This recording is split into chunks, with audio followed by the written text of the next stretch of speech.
Hello everyone, welcome back. आज है ज्योतिया, उसमें हम लोग गंगा जी जा रहे हैं। हमें भाभी हैं, भाभी मुंडी उठा सकेल।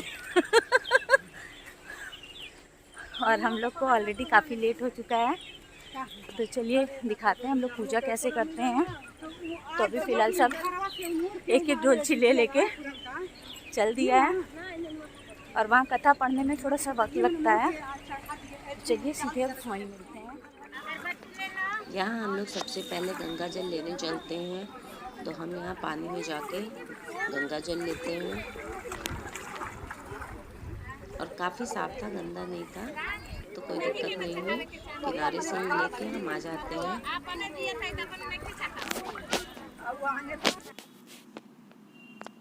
उसके बाद यहाँ गंगा जी में ही सब चीज़ चढ़ाई जाती है, हल्का सा गंगा जल छिड़कते हैं।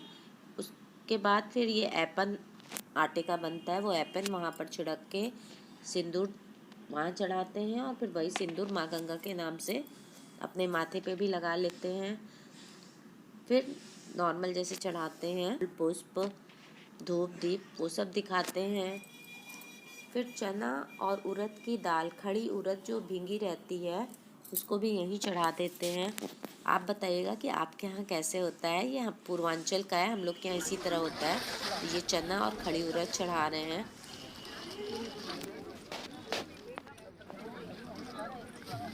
उसके बाद जो भी फल लाए रहते हैं, मिठाई लाए रहते हैं, वो सब यहाँ पे चढ़ाया जाता है। और पुरानी ज्योतिया भी, नई ज्योतिया को ये कलश में लगा दिया जाता है, और पुरानी यहाँ चढ़ा के उसके बाद गंगा जी में डाल देते हैं।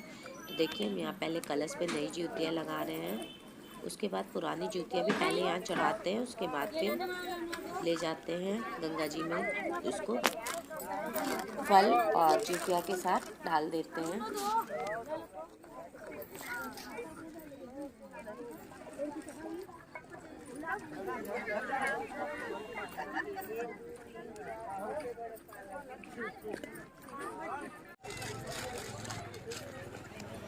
फिर यहाँ साड़ी चढ़ाने पहुँच जाते हैं, तो साड़ी को हल्का सा गंगा टच करा के उसके बाद फिर वापस वहाँ ही चढ़ा देते हैं जहाँ सारी पूजा वगैरह किए थे।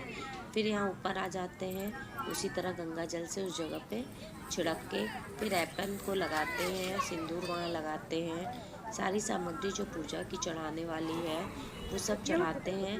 प्लस जो कलश था जिसमें हम ज्योतियाँ लगाए थे, वो भी यहीं चढ़ा देते हैं, वहाँ रखा जाता है। रख के कहानी पढ़ी जाती है। अष्टमी से रहित और उदया तिथि की अष्टमी को व्रत करें, यानी सप्तमी शुद्ध अष्टमी जिस दिन हो उस दिन व्रत न करके शुद्ध ध्यान न दिया गया तो फल नष्ट हो जाएगा और सौभाग्य तो अवश्य नष्ट हो जाएगा। विमुक्त वाहन के इस तरह के वरदान देकर गरुड़ बैकुंठ धाम को चले गए, और राजा भी अपनी पत्नी के साथ अपने नगर को पूजा करो तो तुम्हें अभिलाषित फल प्राप्त होगा। मुनिराज भ्रमण की बात सुनकर द्रौपदी के हृदय में एक प्रकार का कौतूहल साथ यह उत्तम व्रत किया। गौतम ने कहा, यह व्रत उनके प्रभाव को किसी उत्तम ब्राह्मण के मुख से कथा सुनना या पीपल के खोते में बैठी हुई अपनी सखी को सुनाया। सियानी ने आधी कथा सुनी और उसे भूख लग गई। वह उसी समय 100 से भरे हुए शमशान में पहुंची। वहाँ उसने इच्छा भर मांस का भोजन किया और चिन्ही बिना कुछ खाए पिए रह गई, और सवेरा हो गया। सवेरे वह गौशाले में गई, वहाँ गौ का दूध पिया।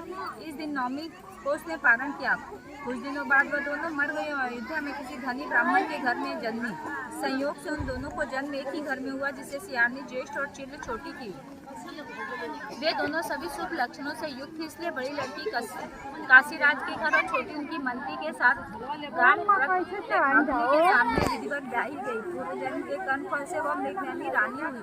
जिस किसी भी संतान को उत्पन्न करती वह मर जाता था, और पूर्व जन्म की बातों को स्मरण करने वाली मंत्री की पत्नी ने अष्ट वसुओं से सिद्ध तेजस्वी 8 बेटे उत्पन्न की, और सभी जीवित रहे। अपने बहन के पुत्रों को जीवित देखकर राजपत्नी ने अपने स्वामी से कहा कि यदि तुम मुझे जीवित रखना चाहते हो तो इस मंत्री के सभी पुत्रों को उसी जगह भेज दो जहाँ मेरा बेटा गया था। जिन्हें मार डालेंगे। राजा ने उस मंत्री के पुत्रों को मारने के लिए कई उपाय किए, पर मंत्री पत्नी के जीव पुत्रिका के पुण्य फल से बचा लिया। एक दिन राजा ने अपने आदमियों को पुत्रों के सब कटवाटों में रखवाल पिटारों उनकी माता के पास भेज दिया, किंतु वे 8 शिव कीमती जवाहरात हो गए और भले चंगे वे 8 लड़की अपने माता पिता के पास चले गए। उनको जीवित देखकर राजपत्नी ने बड़ा लडुअन का भोग लगे संत करे सेवक, दीन की लाज रखो सब सुखवारी, कामना पूरी करो जग बलिहारी। की पूजा हो गई है, अब आप लोग बताएं जा कैसे लगल।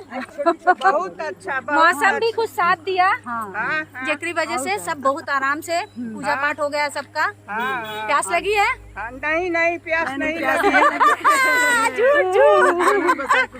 बस हाँ, ऊपर वाले सही सही करे। और पारन भी कल क्या बजे? 7-10 बजे के बाद। 10 बजे के बाद कल पारन भी 10:30 बजे के बाद। नहीं, मोबाइल तो आज के ब्लॉग में बस इतना ही। मिलते हैं नेक्स्ट ब्लॉग में। तब तक के लिए बाय।